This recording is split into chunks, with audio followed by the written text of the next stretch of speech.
नमस्कार मी साटम. नमस्कार मी साटम. काय नाही सॉरी परब. जोक होता. तर नमस्कार मी साटम. लोअर परेलला गेलो असता एक माणुसकीची भिंत नावाची वेगळीच कन्सेप्ट बघितली. वाटलं तुमच्या बरोबर शेअर करावा म्हणून हा व्हिडिओ आहे.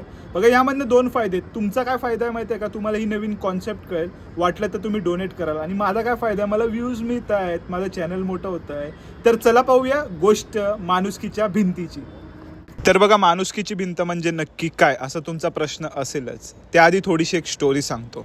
या हमरस्त्यावरून जात असताना कपड्यांच्या ढिगाऱ्यामध्ये लोक काहीतरी शोधताना एक प्रॉपर डिस्प्ले वगैरे लावलेला असा सेटअप मला दिसला. मला वाटलं की दिवाळीनिमित्त काहीतरी सेल वगैरे असेल, थोडंसं पुढे जाऊन चेक करू म्हणून थोडंसं पुढे गेलो आणि बोर्ड वाचला. त्यावेळेला कळलं माणुसकीची भिंत. बघा आधी मला या कॉन्सेप्टबद्दल माहिती होती, पण पहिल्यांदा साक्षात मी ती कॉन्सेप्ट माझ्या डोळ्यांनी पाहत होतो. एकंदरीतच ही कॉन्सेप्ट पूर्ण ॲनालाइज केली ना, त्यावेळेला माझ्या एक गोष्ट ध्यानात आली. बघा तशा भिंती किंवा वॉल म्हटलात ना, तर एकंदरीतच मानवाच्या इतिहासामध्ये खूप साऱ्या भिंती किंवा वॉल आहेत ज्यांनी क्षणोक्षणी मानवाच्या इतिहासावर आणि मानवाच्या आयुष्यावर इम्पॅक्ट केलेला आहे. काहींचं उदाहरण द्यायचं झालं तर आपल्या श्री संत ज्ञानेश्वरांनी आपल्या भावंडांसहित उडवलेली ती भिंत असेल, किंवा मग the great wall of China घ्या ना, यांनी संस्कृतीवर खूप मोठा इम्पॅक्ट पाडलेला आहे. त्याच वेळेला the great wall of Berlin तुम्हाला माहिती असेल, ज्याने राजकीय आणि भौगोलिक दृष्टिकोनातून मानवाच्या इतिहासावर खूप जास्त इम्पॅक्ट पाडला. त्याच वेळेला सुरक्षिततेच्या दृष्टिकोनातून आणि मानवी स्थलांतर ह्या दृष्टिकोनातून दोन भिंती तुम्हाला माहिती असतील. एक म्हणजे माननीय श्री डोनाल्ड ट्रम्प, माजी राष्ट्राध्यक्ष युनायटेड स्टेट्स ऑफ अमेरिका, यांनी मेक्सिको आणि अमेरिकेच्या बॉर्डरवर बांधलेली ती भिंत असेल, किंवा भारत आणि पाकिस्तानमधली भिंत. या सर्वच गोष्टींनी आपल्या आयुष्यावर निदान भारतीय म्हणून तरी पॉझिटिव्ह प्लस निगेटिव्ह इम्पॅक्ट घडवला असेल. त्यामध्ये अपवादात्मक दोनच वॉल आहेत. ते म्हणजे एक संत ज्ञानेश्वरांनी उडवलेली ती भिंत आणि दुसरी म्हणजे दी वॉल म्हणजेच श्री आपले राहुल द्रविड सर. पण ही तिसरी अशी भिंत आहे जी यदाकदाचित फक्त पॉझिटिव्हच इम्पॅक्ट करेल. ह्या दोन भिंतींच्या यादीमध्ये ह्या भिंतीला समाविष्ट करायला काहीच हरकत नाही. तर माणुसकीची भिंत म्हणजे सिंपल भाषेमध्ये काय, जे माझ्याकडे सध्या आहे पण सध्या मला त्याचा कुठलाही वापर नाही, किंवा भविष्यातही मी ते वापरेन की नाही मला माहिती नाही. मग अशी गोष्ट मी नेऊन त्या भिंतीवर लटकवायची किंवा तिथे ठेवायची. आणि तिथे जर एखादा गरजवंत असेल, त्याला ती वस्तू पाहिजे असेल, तर तो ती वस्तू घेऊन जाऊ शकतो एकदम मोफत दरामध्ये. त्याच वेळेला जर मला कुठली गोष्ट तिथे आवडली आणि मला असं वाटत असेल ही गोष्ट माझ्या जरुरीची आहे, तर न लाजता मी ती गोष्ट घरी घेऊन येऊ शकतो. इतकी सिंपल अशी कॉन्सेप्ट आहे. इथून जात असताना मला ही माणुसकीची भिंत दिसली आणि ही सर्व जी मंडळी आहेत ना, ती या माणुसकीच्या भिंती मागची आहेत, खरे कलाकार आहेत. तर आता ते आपल्याला सांगतील या माणुसकीच्या भिंतीबद्दल, ते आपण ऐकू आणि त्यानंतर तुम्हाला काय वाटतं ते कमेंट सेक्शनमध्ये कळवा. आणि हा व्हिडिओ अपलोड होईल त्यानंतर अजून एक दिवस असेल, इथे मदत करायची असेल तर तुम्ही सुद्धा करू शकता. डिस्क्रिप्शनमध्ये ॲड्रेस वगैरे सर्व आणि डिटेल्स मेन्शन केलेले असतील. नमस्कार, मी पुंडलिक लोकरे. 2016 पासून माणुसकीची भिंत या प्रोजेक्टवर काम करतो. माणुसकीची भिंत मुळात आहे तरी काय? माणुसकीची भिंत म्हणजे आपल्याला मनाला काहीतरी वेदना होत असतात की माणुसकीची जागवण्यासाठी, तर आपल्याला सगळ्या गोष्टी करता येत नाही, पण अशी कुठलं तरी एक ठिकाण हवं, व्यासपीठ असावं ज्याच्यामध्ये आपल्याला काहीतरी करता येईल. त्यासाठी माणुसकीची भिंत आम्ही प्रोजेक्ट हा 2016 पासून सुरू केला. त्याच्यामध्ये आम्ही असा विचार केला की तुमच्या घरामध्ये कोणतीही वस्तू जी तुमच्या कामाची नाही आहे, ती कुणाच्या तरी कामाला येईल. मग ती कामाला येण्यासाठी काय करावं लागेल, तर ती कुठेतरी द्यावी लागते. आपण लहानपणापासून बघतो की आपल्या आई आणि आजोबांपासून आपण पाहत आलो की ती वस्तू आपण एखाद्याला देतो आणि त्याचं एक भांडं विकत घेतो. पण आता ती परिस्थिती राहिली नाही का, आपण आता संज्ञान झालो की सगळ्या गोष्टी गरजेच्या नाहीत. मग असं काय करता येईल की जिथे आपल्याला व्यासपीठ उभं करता येईल. मग असं व्यासपीठ मी 2016 एका ठिकाणी पाहिलं होतं, कोल्हापूरमध्ये. कोल्हापूरची एक वारसा घेऊन आम्ही इथं आलो.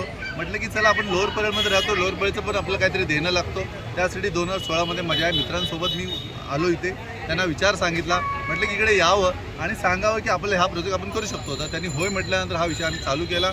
तर मी इथे आलो होतो. माणुसकीची भिंत एक वेगळ्या प्रकारची कॉन्सेप्ट. ह्या सर्व ताई इथे व्हॉलेंटियर करतात. तर तुम्हाला काय ह्याबद्दल सांगायचं आहे का? म्हणजे मला आवडेल मला की म्हणजे आता मेन दिवाळी आहे, थंडीचे दिवस येत आहेत. तर एक आजी आल्या होत्या परवा दिवशी आणि त्या म्हणजे म्हणाले की मला काहीतरी अंगावर वगैरे हवं आहे. तर आम्ही त्यांच्यासाठी फक्त एक म्हणजे अशी उलन मस्तपैकी बेडशीट म्हणजे ब्लँकेट वगैरे दिली आणि त्यांना एवढा आनंद झाला की त्या म्हणाले की खूप छान मला एक गिफ्ट मिळाली.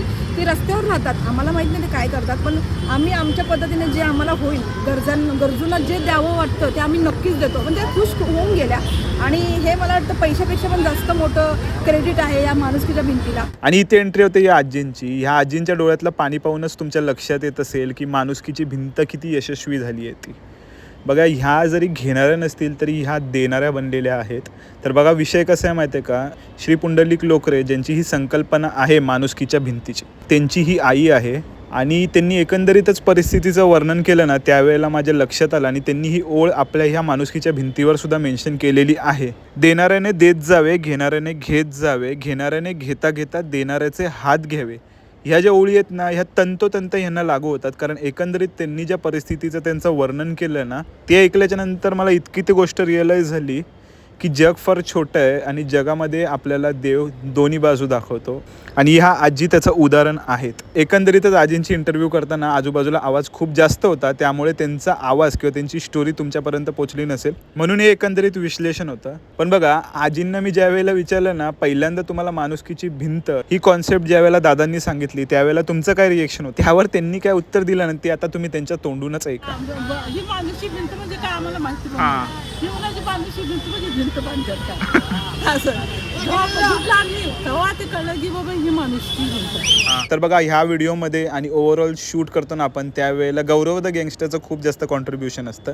आणि ही एकंदरीतच स्टोरी ऐकताना गौरव द गँगस्टर थोडासा इमोशनल झाला आणि त्याला एक गोष्ट व्यक्त करावीशी वाटली. तर तो काय बोलतोय ते ऐका. पूर्वी आपण बघितल्या महाभारतामध्ये अर्जुनाचा सारथी श्रीकृष्ण होता, त्याच प्रकारे यात आपल्या माता भगिनी यात गरिबांचे खरे सारथी आहेत.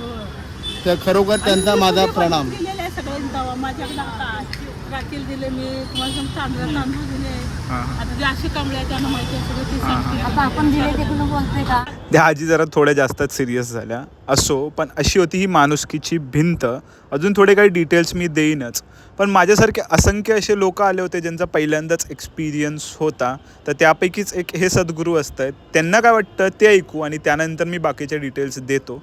आणि त्यानंतर लाईक, शेअर, सबस्क्राईब, फॉलो करायला बिलकुल विसरू नका. आणि कमेंट सेक्शनमध्ये कळवा जर तुम्ही डोनेट केला असाल तर. अशाच प्रकारच्या माणुसकीच्या भिंतीच्या इथे तर किंवा दुसरी कुठली कन्सेप्ट असेल तर ती सुद्धा कळवायला बिलकुल विसरू नका. व्हिडिओसुद्धा शेअर करू शकता. माणुसकीची भिंत हे खरं म्हणजे मी ऐकून होतो हा कॉन्सेप्ट बरेच वर्ष मी ऐकून होतो, पण आज प्रत्यक्ष जेव्हा मी इथे भेट दिली ते माझा आयुष्याचा पहिला म्हणतात ना संधी होती, जेव्हा मला या लोकांनी इन्व्हाइट केलं आणि त्यातून मी येऊन स्वतः बघितलं की अक्षरशः काय असतं.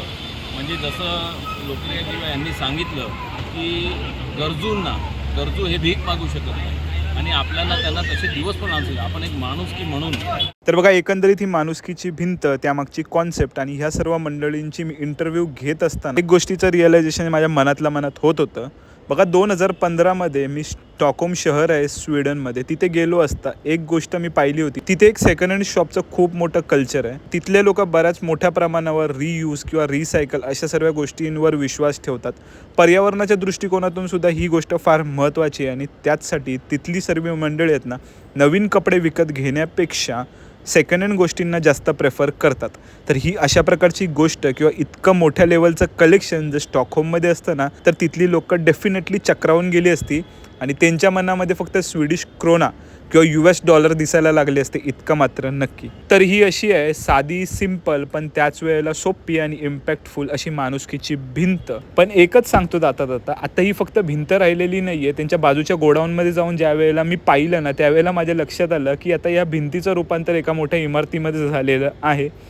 आणि अशाच प्रकारचा रिस्पॉन्स मिळाला तर यदाकदाचित नवीन कापड वापरण्यापेक्षा कापड रियूज करून वापरला तर थोडा तरी बोजा आपल्या पर्यावरणाचा कमी होईल, इतकं मात्र खरं आहे. जाता जाता एक गोष्ट सांगतो. एकंदरीत ह्या सर्व गोष्टी बघत असताना ही एक ताई दिसली. या ताईच्या हातामध्ये हेल्मेट होतं आणि परिस्थिती एकदम ठीकठाक असल्याची जाणीव मला झाली. त्याच वेळेला ह्या ताईने माणुसकीच्या भिंतीवरून काय घ्यायची ती वस्तू निवडलेली आहे ना, ती इतकी योग्य आहे ना की तुम्हीसुद्धा आता पाहू शकाल. ताईने पुस्तकं निवडली होती. तरी मी ज्या वेळेला या ताईंना विचारलं की तुम्ही पुस्तकं का निवडत आहे, तर त्यावेळेला त्यांनी सांगितलं मी स्वामी भक्त आहे. मग झाशीच्या राणीचं पुस्तक का? तर माझ्या मुलीला मला इतिहासाचे धडे द्यायचे, तिला या वेगवेगळ्या गोष्टी सांगायच्या, त्यासाठी हे पुस्तक मी नेते. तर ही किती सोपी, सरळ आणि सिंपल गोष्ट आहे, पण त्याच वेळेला किती इम्पॅक्टफुल आहे हे थोडंसं विचार केल्यावर तुमच्या लक्षात येईल. त्याच वेळेला ही माणुसकीची भिंत सक्सेसफुल होण्यामागे अनेक व्हॉलेंटियर्सचं यश आहे. त्याचबरोबर तुम्हाला असं वाटेल माणुसकीची भिंत म्हणजे काय, रेकॉर्ड्स वगैरे काय ठेवले नसतील, फक्त तिथे जाऊन आपण कपडे डिपॉझिट करायचे आणि त्यानंतर कोण पण येऊन घेऊन जाऊ शकतो, पण तसं नाहीये बरं का. आता मी थोडीशी तुम्हाला आयडिया देतो, ते म्हणजे माणुसकीची भिंत आयोजित करणाऱ्यांचा हा वार्षिक एक उपक्रम आहे जो त्यांनी ह्या वर्षी ह्या माणुसकीच्या भिंतीबरोबर राबवलेला आहे. ते म्हणजे त्यांनी जुन्या सेकंड हँड भंगारमध्ये पडलेल्या सायकली घेतलेल्या आहेत आणि त्या सायकली रिपेअर करणार आहेत आणि त्या वेगवेगळ्या ठिकाणी ज्यांना खरोखर गरज आहे अशा मुलांना नेऊन देणार आहेत आणि त्यांना आपल्या पायावर सबळ बनवण्यासाठी प्रयत्न करणार आहेत. त्याच वेळेला डॉक्युमेंटेशनचं म्हणायचं झालं तर तुम्ही एखादी गोष्ट तिथे डिपॉझिट केला तर तुमची एंट्री होते. त्याचबरोबर जर तुम्ही कुठल्याही वस्तू घेऊन जात असाल तरी तुमची एंट्री होते. किती वस्तू घेऊन जात आहेत किंवा किती वस्तू तुम्ही डोनेट केल्यात ह्याची एंट्री होत नाही, फक्त एक नॉर्मल एंट्री ठेवली जाते जेणेकरून त्यांच्या पण लक्षात येईल की केवढ्या मोठ्या प्रमाणावर ह्या माणुसकीच्या भिंतीला यश आलं आहे ते. बाकी जर तुम्हाला डिटेल्स जाणून घ्यायचे असेल तर लक्षात ठेवा, पेनिन्सुला बिझनेस पार्कच्या मेन गेट जवळ ही माणुसकीची भिंत सध्या बांधलेली आहे, जी 17 ऑक्टोबर 2024 पासून 23 ऑक्टोबर म्हणजे आज ज्या दिवशी व्हिडिओ रिलीज होतोय त्या दिवसापर्यंत रात्री 10 वाजेपर्यंत ही असणार आहे. सकाळी 10 ते रात्री 10 पर्यंत असते. तुम्हाला जर एखादी गोष्ट तिथे नेऊन द्यायची असेल तर ती पूर्ण सकाळी 10 पासून रात्री 10 पर्यंत तुम्ही तिथे नेऊन देऊ शकता. पण त्याच वेळेला तुम्हाला जर कुठलीही गोष्ट तिथून घ्यायची असेल तर ती संध्याकाळी 7 पासून रात्री 10 पर्यंतच घेता येते. जर ह्या दिवसांमध्ये अजून वाढ झाली तर ती मी तुम्हाला इंस्टाग्रामवर नक्कीच कळवेन. त्यासाठी तुम्हाला इंस्टाग्रामवर जाऊन फॉलो करायला लागणार आपलं पेज. आणि हो, जाता जाता एक गोष्ट तर राहिलीच बघा, ही एकंदरीत माणुसकीची भिंत होती ना, तिथे मला एक दादा दिसला. त्या दादाची कॉन्सेप्ट काय माहिती आहे का, तो जरी देणारा नसला ना तरी देणाऱ्यामधलं आणि घेणाऱ्यामधलं माध्यम बनण्याचा त्यांनी यदाकदाचित प्रयत्न केला. त्या दादाने तिथून काही गोष्टी कलेक्ट केल्या आणि खरोखर ज्या व्यक्तींना त्याची गरज आहे ना तिथे तो नेऊन आता देणार आहे अशा प्रकारचा तो सांगत होता. हे बघून मला फार भारी वाटलं की कायमच एखादं चांगलं काम करण्यासाठी तुम्हाला आपला सर्व कामधंदा सोडून तिथे जाण्याची गरज नाही. वाटेत एखादी गोष्ट मिळाली तर ती करायची आणि पुढे आपला हा आयुष्याचा प्रवास सुरू ठेवायचा. ना कद बड़ा ना पद बड़ा, ना कद बड़ा ना पद बड़ा, जो मुसीबत में खड़ा वही सबसे बड़ा. म्हणून मित्रांनो, समोर या चळवळीत आल्याशिवाय माणूस वळवळ करत नाही. तर अशी आहे ही माणुसकीची भिंत. इथे या अजून एक दिवस तरी शिल्लक असेल मला वाटतं व्हिडिओ अपलोड केल्यानंतर. अजून दिवस वाढले तर ते मी इंस्टाग्रामवर तुम्हाला कळवेनच. बाकी सर्वांनी लाईक, शेअर, सबस्क्राईब करा, सांगायला नको. आणि हर हर महादेव.